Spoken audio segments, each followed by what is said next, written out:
I'm an addict called Vito. Hi, family. I'd like to thank the regional convention committee for asking me to come here because it's always an honor to be able to serve.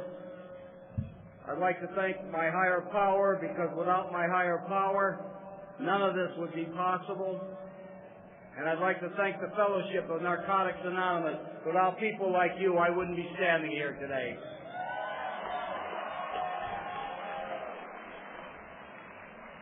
I'm not going to get into a big drug-a-log. I want to qualify for a couple minutes, but I believe that our message is one of freedom and recovery and not about addiction, so I want to talk about the solutions. But I will qualify for a few moments. I was born in a place called the Bronx. It's the best part of New York City because it's the only borough that has the in front of it. There's no the Brooklyn or the New York or the Queens, the Bronx, because it's the holy ground. It's blessed by addiction. I grew up there. I started using at a very young age. I picked up my first drug in 1944. Most people in this room weren't even born. By the time I was 10 years old, I was mainlining heroin, doing what I had to do to support my habit. My whole life was beginning to change, and I had no idea what was happening to me. I remember when I was about 13 years old, me and a couple of my friends were playing poker in the bottom of a tenement. His father was a super there, and we were playing the game, and one of our friends was in the corner playing another game called Russian Roulette. And he blew his brains out in front of us, and the only thing we could feel, we were annoyed, we had to move the game. And I knew I was different than other people at that point, but I didn't know what was going on. I didn't realize, like I realize today, my feelings were froze from years of using. And I used every day from 1944 to 1956, when I got busted at a gun battle in a place called Orchard Beach. And I took off through these woods trying to get to a place called City Island to pick up the bus to the main part of the Bronx. And I found myself in the middle of the New York City Police Academy summer training grounds. And back then in New York, the rookies used to wear these gray uniforms, and I had 1,000 gray people coming at me. And they put me into a paddy wagon, and they brought me downtown to Manhattan for night court. I was arraigned and thrown to a jail called the Tombs overnight. The next morning, I was transported up to Bronx County, and the only nice thing about that facility, I had a beautiful view of Yankee Stadium. But that was the first time that I've ever experienced a thing called withdrawal. And I remember banging my head against the bars, trying to create pain elsewhere in my body than my gut, and the guards coming by and spitting on me because addicts were the lowest thing on earth. And I detoxed in that cell. And you know, as addicts, we have a way of finding enablers. And after 30 days, I was called before the Bronx County District Attorney, and they offered me a deal. If I would leave the state of New York, they'd offer me probation. And I immediately moved across the river to New Jersey. And I got myself a furnished room in a place called Jersey City, Journal Square, where they had the Tubes, which is a subway that runs into Manhattan. And my life didn't change much. I was in New York on a daily basis. In the last 4 years of my using, I don't remember much, except I was living on railroad tracks, under bridges, under people's porches, but it all came to an end on February 14th, 1960, in a gutter in a place called Brick Church Station in East Orange, New Jersey. I was laying in that gutter, the snow was falling on me, my skin had turned yellow, and I believe I was dying in that gutter. And, you know, lying there and people stepping over me, and many of us in this room know what it feels like to be a non-person in front of people. And people acted like I didn't even exist.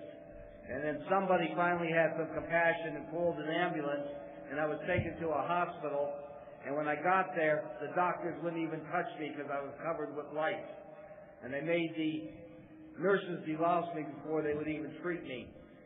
And when they treated me, they found out I was suffering from both infectious and serum hepatitis from dirty living and dirty needles. And they told me I was contagious So they put me into what was known as an isolation ward. And that's when I met my next enabler, because I was admitted to the hospital on welfare because I had no funds, so I couldn't get a real doctor. I got a half doctor called an intern. And this guy was from Greece, and he would come in on a regular basis and said, "The man wants to talk to you, but he can't come in here because you're contagious. But I'm going to offer you a deal. If you would sign these papers, we have a place upstairs where there's people similar to you." Well, in the northeastern part of the United States, in February and March, it's pretty damn cold. So, 3 hots and a cot sounded pretty good to me, and I didn't know where I was going. And this was before the days of detoxes and rehabs. And when I finally got upstairs, I got very pissed off because I looked around and it was a big, wide open room, lined up with beds, maybe 20, 30 beds in a row, and people sitting there in green gowns. And I said, "Where am I?" And they said, "You're in an alcoholic ward." And I said, "Why am I here with these people? They're sick. They can't stop drinking." But see, I'm not really an addict. I could stop anytime I want. But you got to realize I just don't want to. And many of us had that denial. Oh, I could stop if I want to, but I don't want to. So I stayed in that facility, and 2 things in that facility changed my life. One thing is I got very friendly with an old man in there, and I'll use those words cautiously because I'm much older today than he was back then. But when you're in your 20s, they look pretty damn old. And this guy I gravitated to almost like a father figure, because you could rap with him. You want to talk about God, he knew God on a first-name basis. You want to talk politics, he knew everything there was about politics. He could solve anything in the world. The other thing that happened to me in that facility, I was forced to attend a meeting every Wednesday night with some people brought in. And I didn't want to be there because when I went to that first meeting, there was a bunch of people coming in, and they called themselves Alcoholics Anonymous. And I said, "What's a bunch of drunks going to do for me? I mean, they got a problem. They can't stop drinking. But I could stop using anytime I wanted to."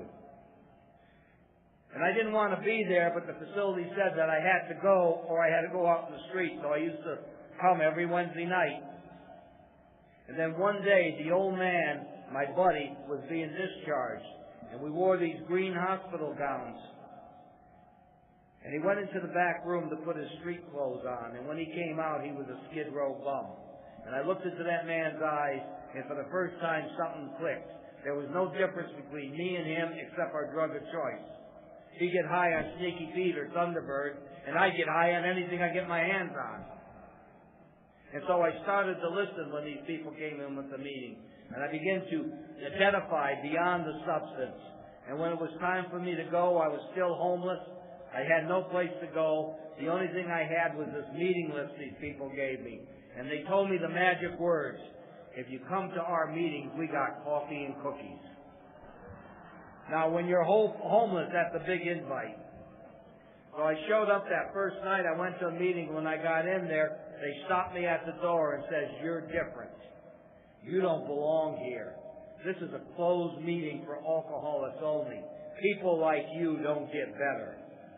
And they took my meeting list from me, and they circled some meetings that were called open meetings, and they said, "You could go there, but you better not go because people like you just don't get better."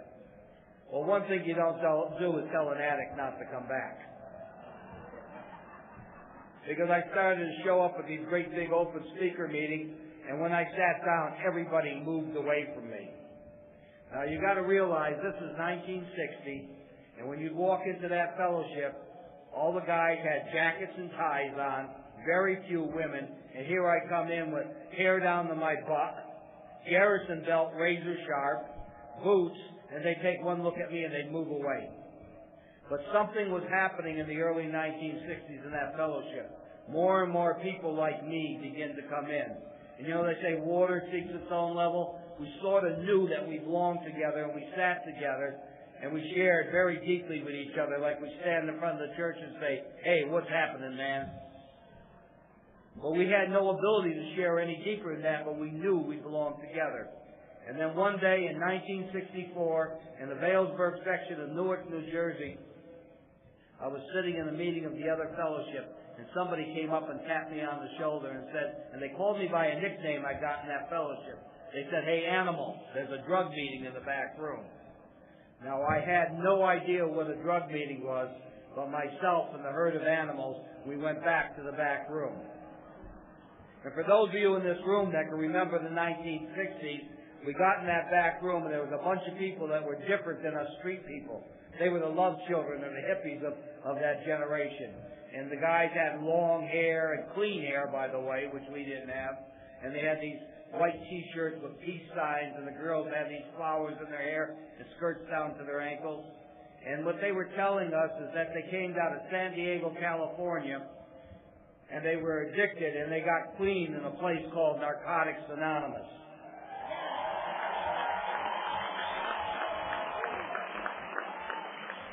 And what they would do is they traveled across the country and crashed in at every commune. And for those of you not old enough to remember the communes in the 60s, they were safe houses for the hippies.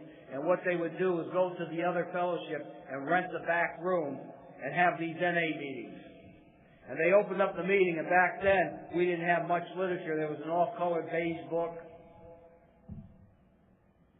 And they would begin to read. And they opened up the meeting, and they got started, and then they started to share. And I call that the first day of my life, because out of their mouth was coming my thinking. Because up to that time I thought I was unique, alone, insane, and not another person who thought the way I thought. Now you got to remember, I had been in recovery 4 years and was not allowed to open my meetings because I was an outsider at those meetings. And they let us locals talk, and it was the first time that I shared. And the guys that I sat at those meetings with opened their mouth, and their thinking was coming, my thinking was coming out of their mouth. And I realized from that point on, I was not alone. There were other people just like me. And when these hippies moved on, us locals tried to keep the NA meetings going. But there was laws in New York and New Jersey called Rockefeller laws that if 2 or more addicts congregated together, you got busted, whether you're using or not. So we would meet in secret, and we tried to keep these meetings going. And we didn't know much about recovery. We were clean, but we didn't know what recovery was. And there were some new people starting to come in from 2 treatment centers that opened up in Manhattan, Daytop and Phoenix House. And they said, "We know how recovery works. When somebody shares something sick, you gang up on them, and you confront them. The chairs start flying, tables turning over. We didn't know how to do it. But I had kept in contact with one of these hippies that had gone back to San Diego, and I would talk to him on a weekly basis. And he said to me one day, he says, "Vito, why don't you come out to San Diego? We got recovery out here." And I said to him, "Well, that's all fine, but you don't understand. I cannot leave the East Coast. My living is here." And he said to me, "What living, Vito? You don't work." I said, "But you don't understand. Here in New York and Jersey, we got this thing called welfare. And if you're an addict, you're considered that you got a disability, and they send you 2 checks a month. You go to the pool hall, play 9-ball all day long, and part of your money, you got an income." He said, "Don't worry about that. We got welfare in California, too." So I take off, and I get to San Diego in 1964, and I expected this big, great land of Narcotics Anonymous. And when I got there in 64, there was only 2 NA meetings in the city. And I remember the first night I was with the guys, and we were driving up to this meeting up in Mission Hill, a big Catholic church. And we get into the parking lot, and they said, "Vito, don't mention Narcotics Anonymous." I said, "What do you mean, don't mention Narcotics Anonymous? We're going to an NA meeting." He says, "Yeah, but the church thinks we're AA. They don't rent to addicts." That shows you how resourceful the addicts can be. The other meeting we had in East San Diego, our landlords accepted us open-heartedly. It was a Black Panther clubhouse. But those of us who went to NA stuck together like glue. And we talk about doing the steps the NA way. And one of these guys says to me, "Now, I got to tell a story on myself. I'm 5 years clean now, and I don't have a sponsor. Because I figured you people are too sick to sponsor me. But the only problem was people were coming in behind me, and they were getting better, and I was still jonesing on a daily basis with 5 years clean. So I figure I better ask somebody to sponsor me, because people who had sponsors were getting well. So I asked this guy if he would sponsor me. He says, yeah, Vito, I'll sponsor you. Where are you with the steps? And I looked at him and got very indignant. I said, what do you mean, where am I with the steps? I've heard him read for almost 5 years. I'm done. We know a few people like that today, too. He says, okay, you're done with the steps. He says, tell me about the first step. I said, that's easy. I'm powerless over drugs and my life become unmanageable. He said, whoa, where does it say drugs in the first step? And I picked it up and said, we admitted we were powerless over our addiction. I said, addiction, drugs, what the hell's the difference?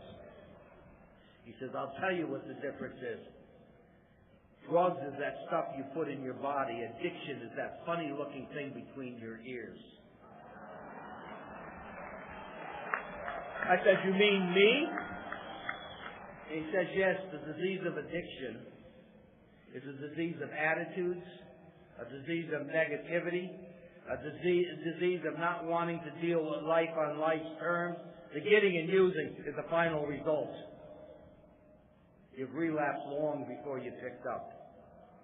And he says, you've never taken a first step. I said, how can you say I never took a first step? You were on the West Coast, I was on the East Coast, what would you know? He says, anybody that shows up at a meeting and identifies himself as a drug addict, alcoholic, prostitute, dope fiend, junkie, has not taken a first step.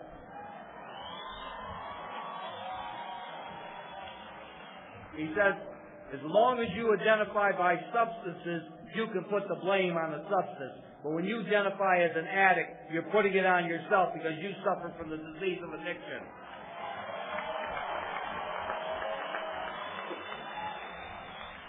And he told me never to identify again except as an addict. Not as a drug addict, but as an addict. Because I'm putting it on me. Because I am my disease. And he told me the first step was the things of my past, and the things of my past that I brought into recovery. The next 11 steps will become my future if I chose to use them. And he explained to me that when you surrender in the first step, it's a 3-process deal.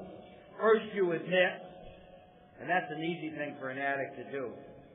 Many of us admitted we had a problem. He said, but after you admit, you must accept that you have the problem. That's hard for addicts. And then surrender to the process.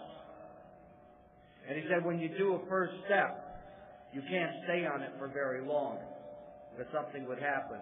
And he explained it to me, it's like if you came out in the morning and you found a flat tire on your car, you have a choice of beating the car up and putting a brick through the windshield, or picking up the phone and calling a tow truck, or getting on a bus to get where you got to go. And he said working a first step would be the responsible thing to get an alternate form of transportation. And that's what we do with our addiction. We surrender to it. And he said if I stay on that first step too long, it's like stripping myself naked and going out here on San Carlos Street at the train station. If I stand there naked too long, something's going to happen. And the second step was putting on new clothes. You see, what happens is I become powerless in the first step, but I gain power through the next 11 steps. Not power of my own, but the power of the steps. And it's a process. And in the second step where he talks about we came to believe that a power greater than ourselves could restore us to sanity. They weren't talking about criminal insanity or clinical insanity. They're talking about the insanity of doing the same thing over and over again, but expecting different results. And I think we've all experienced that. And for me, it was even sicker because I would do the same thing over and over again, know what the results were going to be, and do it anyway. And I was told that the second step was talking about a power greater than self, wasn't talking about a higher power. I was told that in my addiction I had a power greater than myself. How many mornings did I get up and say, I am not going to use today, and within 5 minutes I was cooking up and shooting up. That's a power greater than myself. But it's a negative power greater than myself. In recovery, a power greater than itself could be anything that makes me aware of that insanity and wants to do it different. It can be something that a speaker shares, something that a sponsor shares, something you hear at a meeting, something you find in the literature, and even something that you may hear from a nurse person.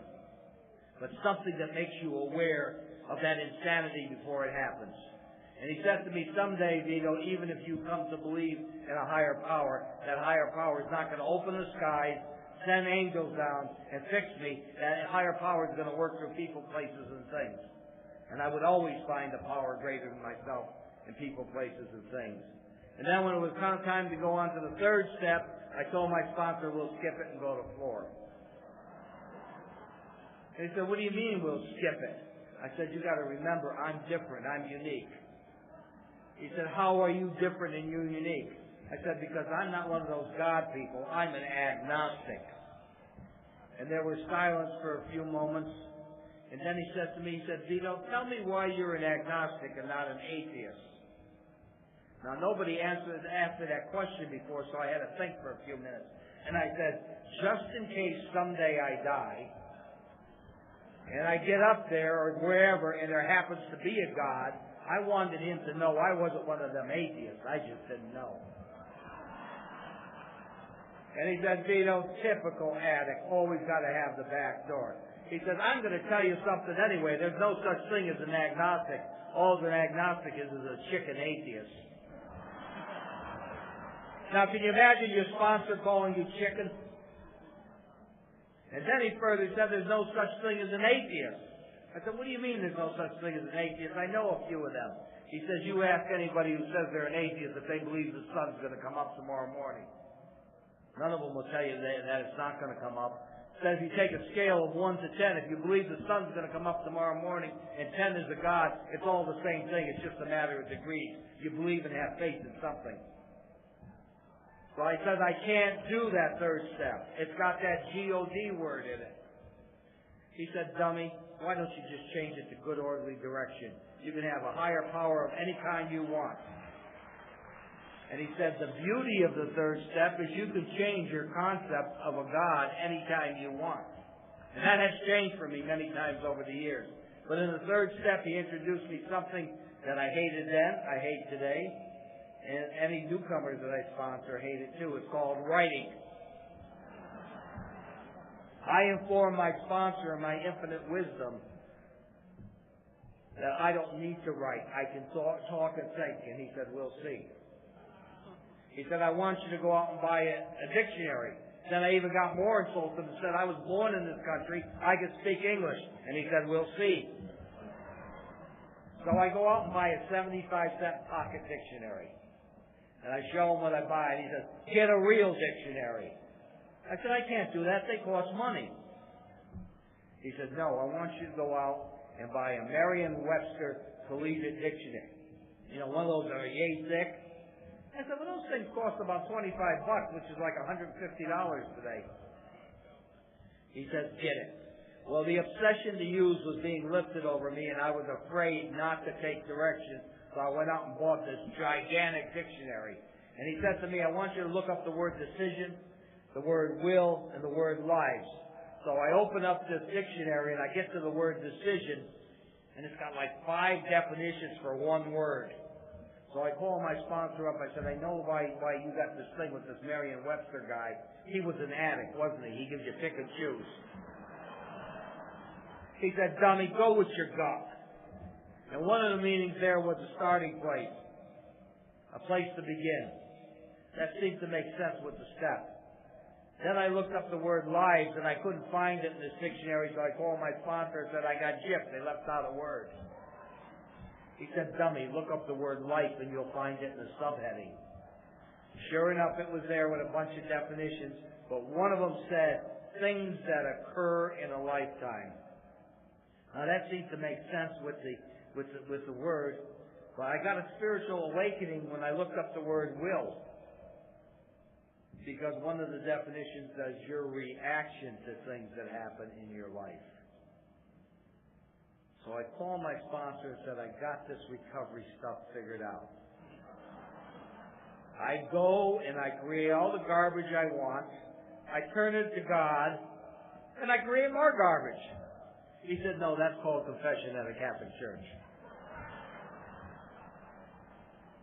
He says the step does not say to turn it over. I said, what do you mean? I go to meetings, the people are saying, turn it over, turn it over. He says the step says turn it over to the care of. I said, what's the difference, turn it over or turn it over to the care of? He said, listen, dummy.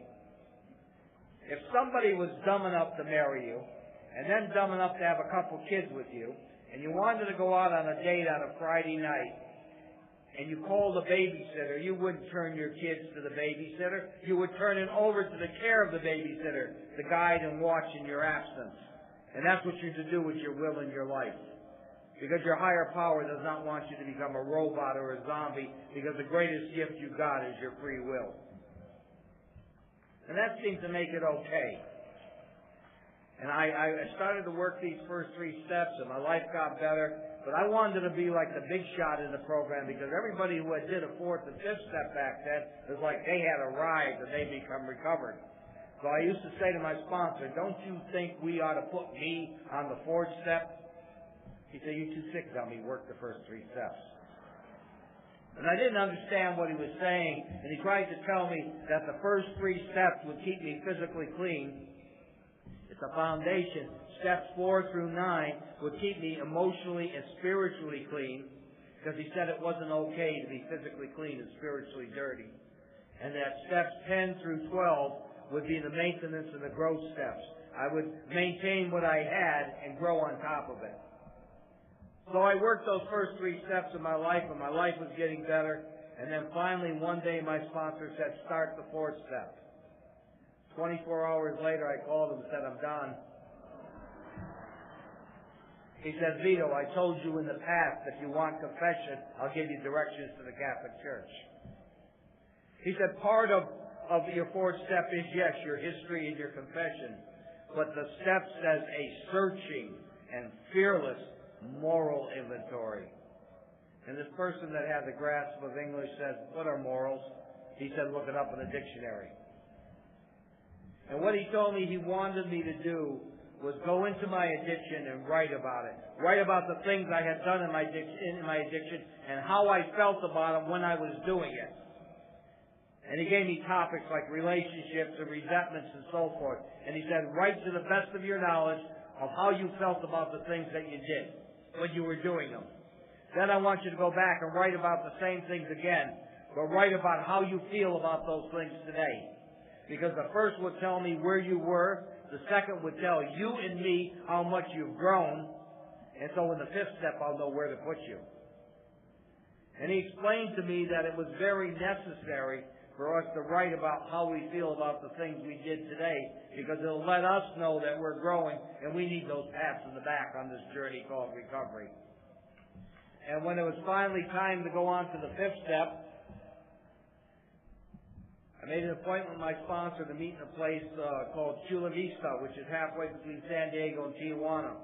And we sat on rocks. Today it's loaded with houses, but back then it was rolling desert. And we sat on rocks, and I had all this writing.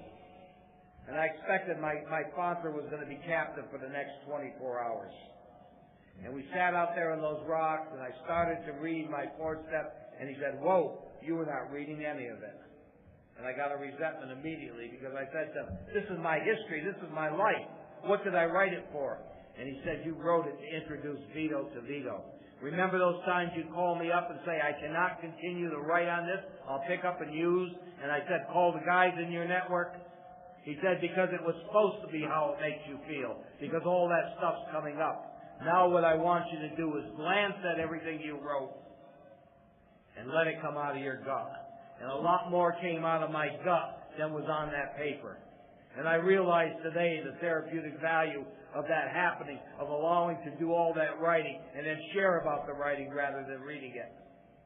And when it was all done, I looked for this big spiritual awakening that I heard other addicts say, like the city sanitation department came and carted it away. And the only damn thing I felt was I could go to a meeting and share I finished my 5th step. And I shared that with my sponsor, and he said if most people are honest, the spiritual awakening of the 5th step comes in the weeks and the months after you do it. And I found that to be true, because my program changed, my inner willingness changed. And isn't it funny how the 6th step follows the 5th step? we became entirely ready to have God remove these defects of character. And this agnostic says to the sponsor, is this where you get on your knees and God takes it away? He says you can if you want, but that's not what the step's talking about. He said there's nowhere in the sixth step that it says God removes those defects of character. It says Vito became entirely ready to let the process begin. And I didn't understand what entirely ready meant, that willingness. And he said it's a preparation to have them removed. And he said what you got to do is you take a piece of paper, draw a line down the center of it. On the one side of the line you put all the defects and patterns that were identified in the fifth step. And on the other side of the line, just their opposites. This is where you're at, and this is where you need to go, and that's your roadmap to recovery. And then he explained to me the difference between a defect and a shortcoming. He said they're rooted in the same word, but there is a difference. The defects are part of me. They're part of my personality, part of my makeup. And the shortcoming is the acting out of it. It's like the sixth step would be packing the suitcase, and the sixth step would be taking the trip. So there was a difference. So I got busy, and I started writing them, and took the direction of my sponsor because he said I needed to prioritize my defects in the order that they were giving me the most trouble. And I was supposed to work on one at a time and put the rest on the shelf. It's like taking a rifle and taking care of one at a time. If I tried to work on them all at once, it'd be a shotgun effect and nothing would get done.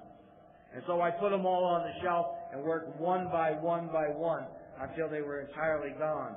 But my sponsor forgot to tell me that when they're gone, we find a whole bunch of new ones for the rest of our life. If you think you're going to do a 6th and 7th step one time, more will be revealed. And then when it was time to get to the 7th step, where we humbly ask him to remove these shortcomings, I said, is this where you get on your knees and God removes them? And his answer was the same. You get on your knees, there's nothing wrong. But that's not what the step's saying. I said, then what does the step say? He says, we humbly ask them. And for any addict to become humble is to own their stuff. You know, as addicts, we don't like doing that. We may say, well, I'm not always right, but I'm not wrong. Ask any of the female addicts. They hear it from their guys. And you begin to know when a male is beginning to recover because he starts owning some of his stuff. And you can tell when a female is beginning to work her 7th step, she stops owning his stuff. And you know, the 7th step was time for me to get a real wake-up that the steps, the process of the steps is like a chain link. One goes into the other. Because at that point in my recovery, I had a problem. I could not stay in a relationship because I had something called violent jealousy. A lot of the guys know what I'm talking about. Your hands start moving even before your mouth. And even female addicts only stay in that situation for so long. And he said to me, that what do you think I kept you on the first 3 steps for so long? He said, when you begin to feel that jealousy, you are not to deny it. You are not to fight it. You're to go to the first step and admit you're powerless over it and feel it. Feel it in every cell and fiber of your body. Feel yourself becoming totally unmanageable. Then go to a 2nd step and see the insanity if you act out on those feelings.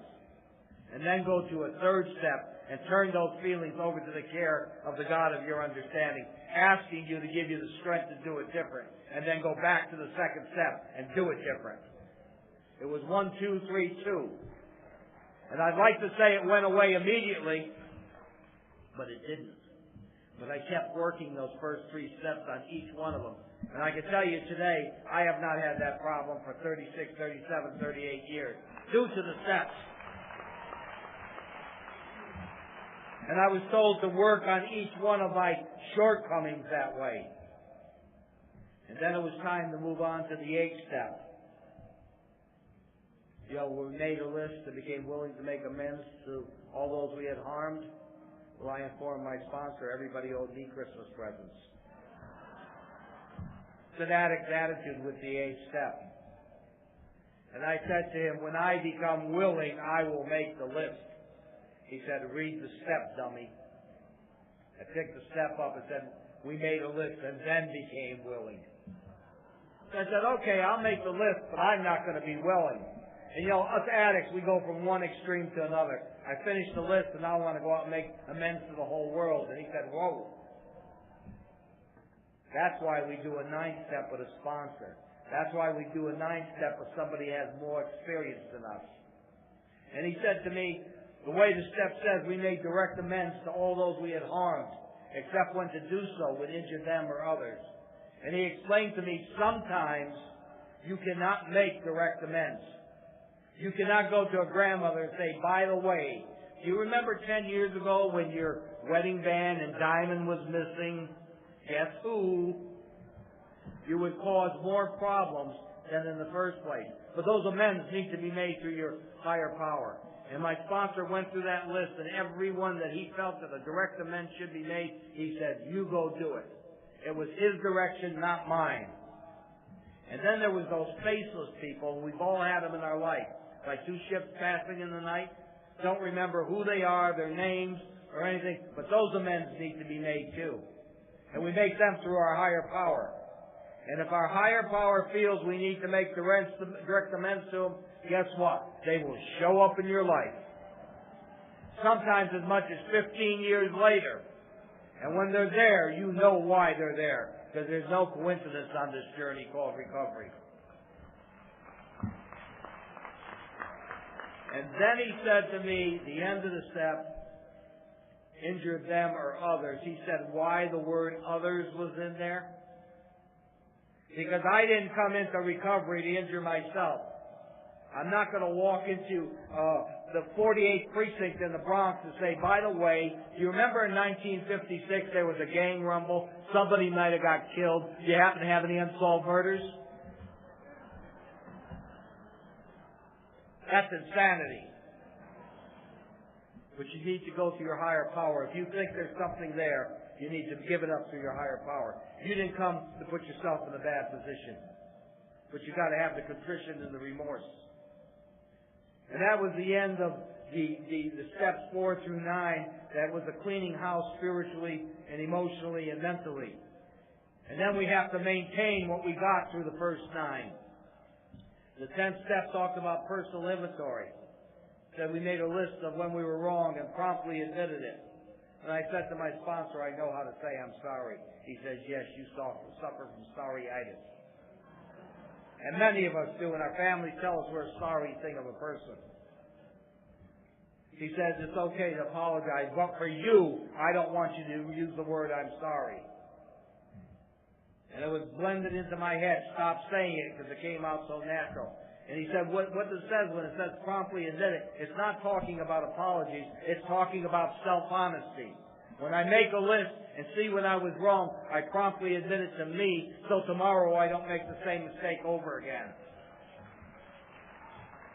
You see, in recovery, it's okay to make mistakes, but it's not okay to continually make the same mistake over and over and over.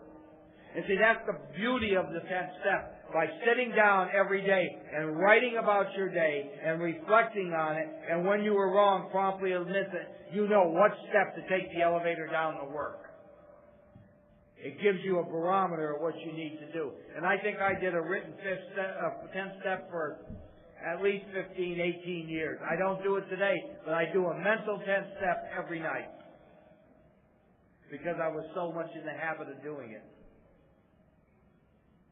And then it was time to go on to the 11th step, which I believe, and this, of course, everything I share here tonight is my experience and my opinion.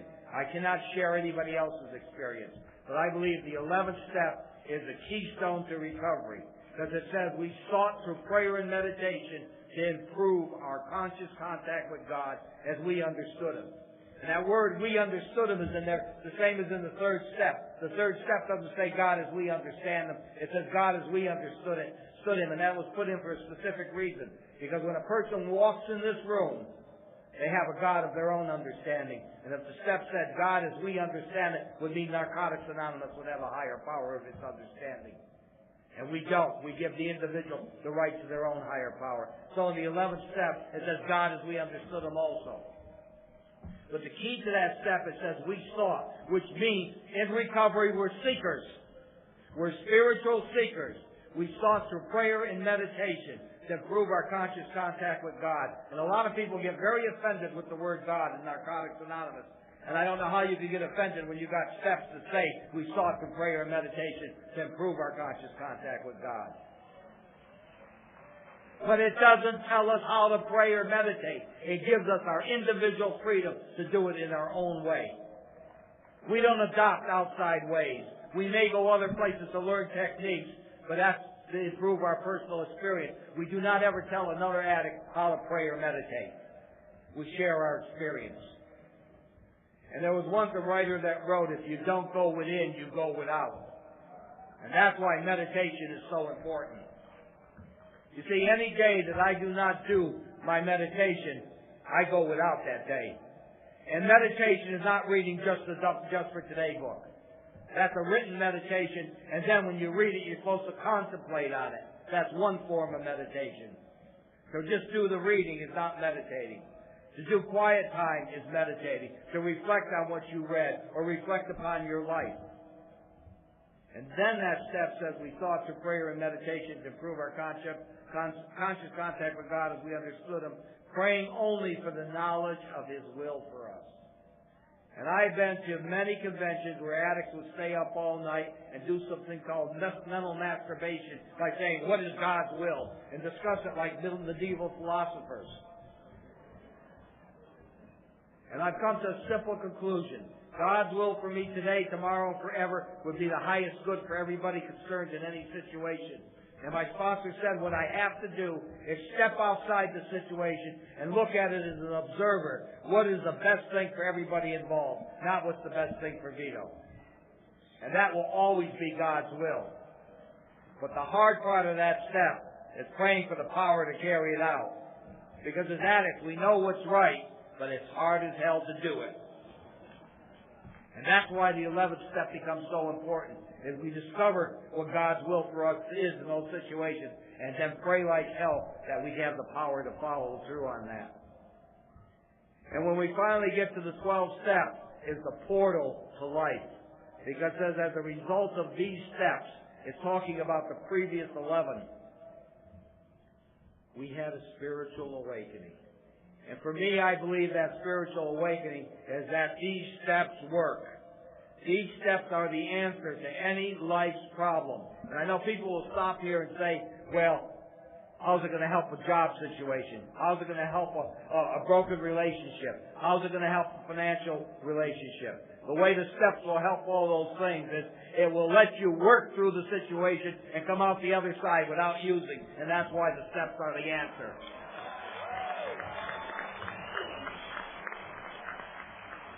And it tells us, we had that spiritual awakening as a result of these steps, and we tried to carry this message to other addicts. What's the message we carry? The message of the 12 steps. That they work. It is a solution to recover.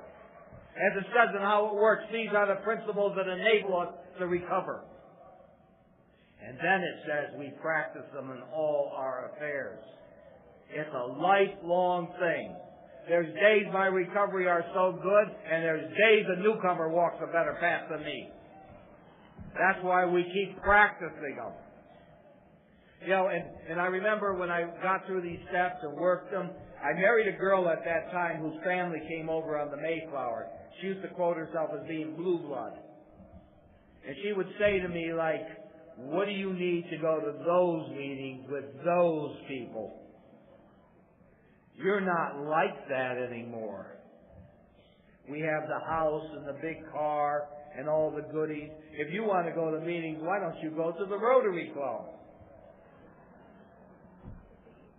But you start talking to an addict like that, you're in enemy territory. And we see it all the time. You come back to one meeting a week, one meeting a month, show up once every 6 months, and then the ultimate insult when you become an NAC. You show up once a year to pick up a medallion. Say, hey, peons, keep coming back, you could do it too. And that's what an NA thief is. They got a life as a result of this program. And they're not here to give it back. And I became an NA thief. I start showing up once a year to pick up my medallion. Well, what happened is what everybody told me would happen.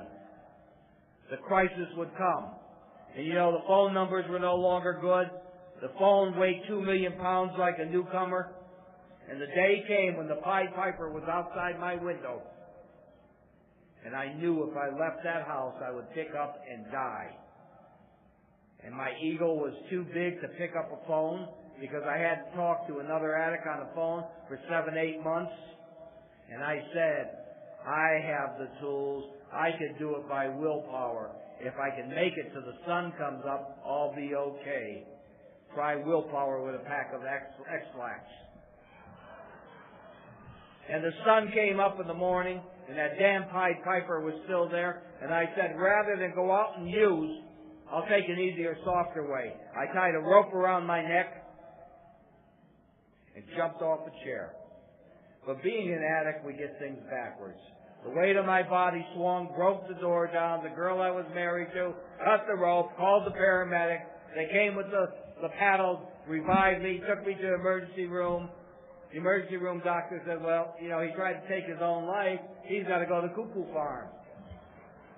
So they sent me up to the 7th floor to the mental ward, and the psychiatrist was doing the intake there to evaluate me, and she was a female that we sat and talked for about a half hour. And thank God she had an idea what the disease of addiction was. Because she said, Vito, you're a little cuckoo like most people. Your biggest problem is you're an addict without a program. If I don't commit you, you promise to get your butt to a meeting. And when I ran to that meeting that day, my first sponsor's words were echoing in my head. When you're green, you're growing. When you're right, you begin to rot. And I had become right. And I found out that recovery is a participating event, not a spectator event. We must get involved. We must sponsor. We must do service. And obviously that marriage couldn't go on. But being an addict in the rooms, I found another woman. And I got to tell on myself she was a newcomer. But I justified it. I said she wasn't really a newcomer. She was a retread. Because she's been back in and out for 5 years. So she's not really a newcomer. I mean, after all, I knew her for 5 years in the rooms. And most of the time that ends in disaster. Fortunately for me, she got the program, and we got married, and we had 20 good years together before she passed away.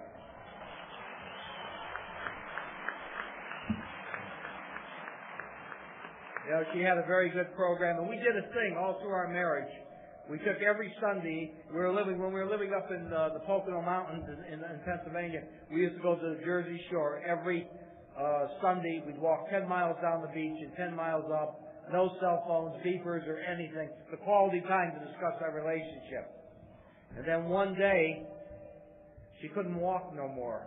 And she went to the doctors, and they diagnosed her in stage 4 lung cancer. Because she had another addiction called nicotine. And they told her she had 6 months to live. And so she opted for some experimental chemo, and we figured we'd beat this thing. I mean, after all, we had higher powers. We had people in the program all over the world that would pray for us. And I remember it was a Thursday morning, her oncologist wanted her to go to the Carolina Medical Center. We were living in Charlotte, North Carolina at that time, and get some x-rays of her lungs and carry them across the street. And we did that, and we carried the pictures over. He looked at it, and he said, I got some good news for you. The tumors are shrinking. So we went out that afternoon, and we had dinner, we celebrated, and we got home, and Thursday night was my home group. And she said to me, I'm going to kick back tonight and just watch some TV. You go to the meeting, and I'll see you later. And she put her arms around me and really hugged me, and she said, V, I want you to know I really love you. Hear what I'm saying, I really love you. I said, I love you too, Patty, and off to the meeting I went. This was about 7 o'clock. About 9:30, I'm coming home, and we had these little French windows along the front door. And my wife, in her older age, she got an empty nest syndrome, and she started adopting toy poodles, and she had 7 toy poodles. And I look in the window and I see these toy poodles in a circle like wolves, and her legs sticking straight up in the air. And I open the door and I go in there and I see her laying on the floor and her eyes bugged out. So I grab a washcloth and I wipe her face to try to revive her, and I couldn't. And I called 911. The ambulance came, they took her away, and I locked the dogs up, got in my car, and I followed her to the emergency room. And when I got there was people from the program that got there before me. And the doctor came out and said, look, we don't know what's wrong yet. We're trying to stabilize her. We'll let you know as soon as we know something. About 1 o'clock in the morning, the doctor comes out and says, I want to talk to you in the family room. I knew something was wrong. And we got in there and he says, look, I want to let you know what happened. The cancer spread. It metastasized, went to her brain. There was a tumor on her brain. It popped and her brain stem was snapped and she's clinically dead. She's only alive on life support system. I recommend you disconnect her and let her go in peace. And I picked that doctor up and I threw him against the wall and said, listen, you're talking about my best friend, my wife, my lover. Fix her. And of course they called security and got me out of the hospital. And I went home and I laid down with the dogs for a while. And a couple hours later I went back to the hospital. By that time she was in intensive care. And I'd walk in once an hour when they let me in, hold her hand and say, Patty, if you gotta go, go, but I can't do it. This went on all the way to 4 o'clock in the afternoon. And all of a sudden the light bulb went off. I haven't stopped to pray. I haven't stopped to do anything except feel sorry for myself. So I went out into the meditation garden in the hospital and I sat there and I got quiet. And a little vision popped in my head of when we were living in Wilkes-Barre, Pennsylvania. We had the same home group on Monday night. We would go there in the same car, and the meeting was over. She wanted to get home and watch TV, and I'm like the guy. I stop every 2 seconds to bull. And she would give me these looks like, let me get the F out of here. And I seen that picture in my head, and that was the same look she had in the hospital bed. And I knew it was time to let her go. So I went to the nurse's station, and I said, I'm ready to sign the papers. They said, fine, you need the doctor to come in to do it. He came in, released her, and within 2 minutes she died with a smile on her face. And it was over. And I was angry at God, angry at Narcotics Anonymous, angry at recovery. I remember I was driving a little sports car and I got to the first traffic light outside the hospital and I just banged my fist into the steering wheel and out comes the airbag and throwing it on the street. And I got home and I ripped the phone off the wall, locked the doors, didn't want to hear anything from you people. I got up the next morning and I had to take her clothes to the funeral parlor, buy the casket. She wanted to be buried above ground, so I had to go out and purchase a mausoleum. And by the time I got home, you folks broke into my house, had food and coffee there. And I came in and I said, I didn't want you there. And they said, we're not here for you. She was our friend.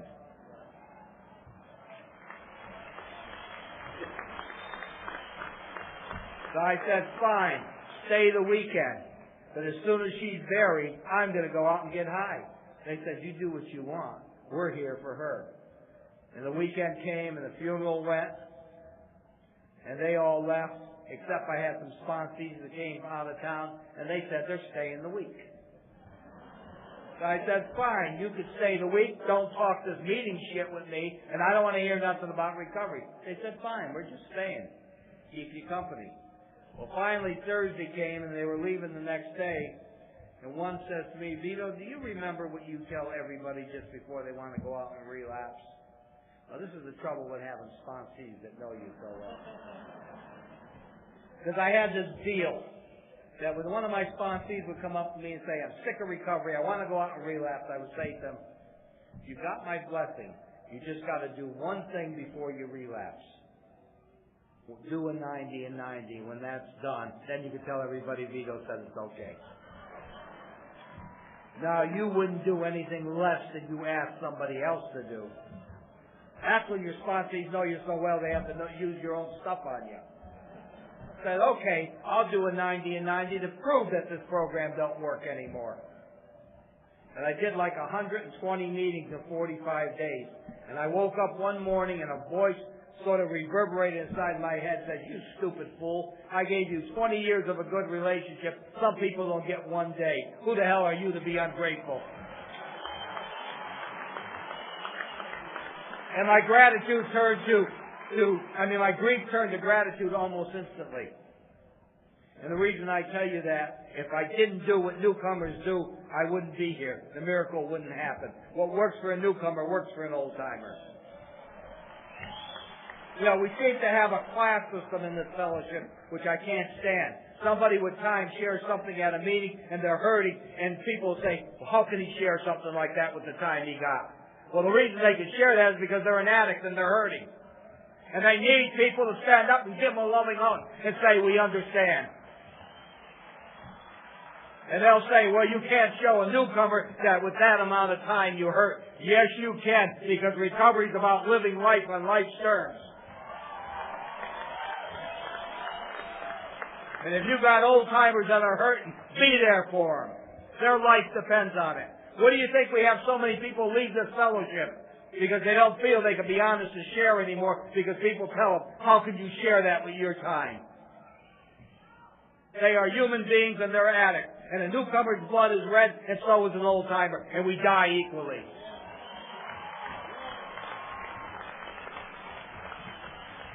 I'm going to finish with two things.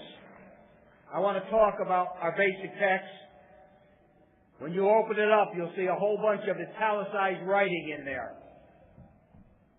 And that is the only remembrance we have to the man who founded this fellowship and gave his life. That writing is the writing of Jimmy Kennan. He started his fellowship in 1953 with a couple other addicts. By 1959, he was the only member left. And then in 1960, this fellowship had new people coming in, and they adopted the traditions and a board of trustees. There was people like Chuck Skinner came in, and Bob Barrett, and Sylvia, who later came up to the Bay with her and her brothers and started most of the meetings up here. Those people, and Pepe, they got this fellowship going, the new NA, and it's the reason for them that we're here today. And Jimmy would finance his own house to buy literature and send out starter kits all over the country. And he is truly the founder of this fellowship.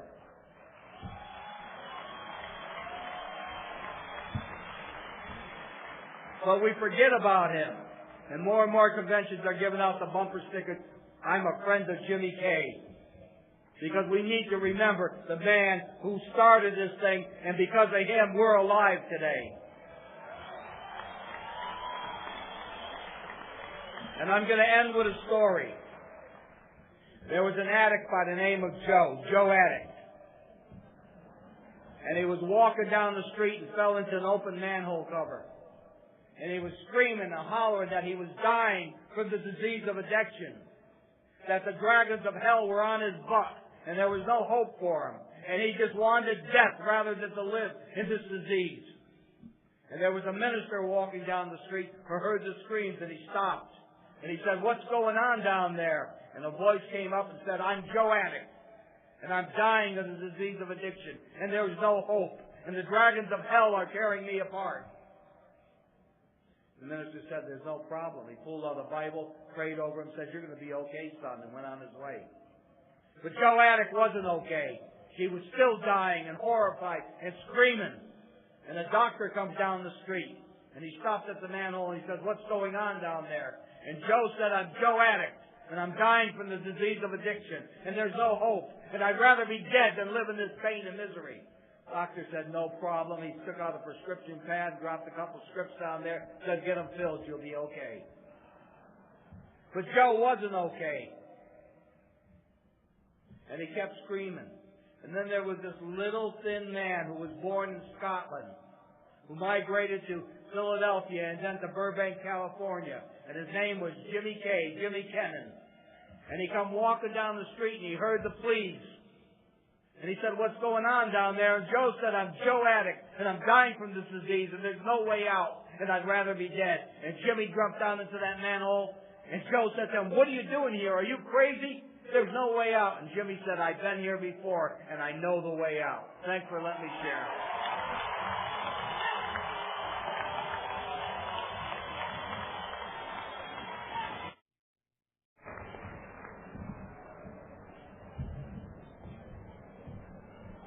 I'm an addict called Vito. Hi, family. I'd like to thank the regional convention committee for asking me to come here, because it's always an honor to be able to serve. I'd like to thank my higher power, because without my higher power, none of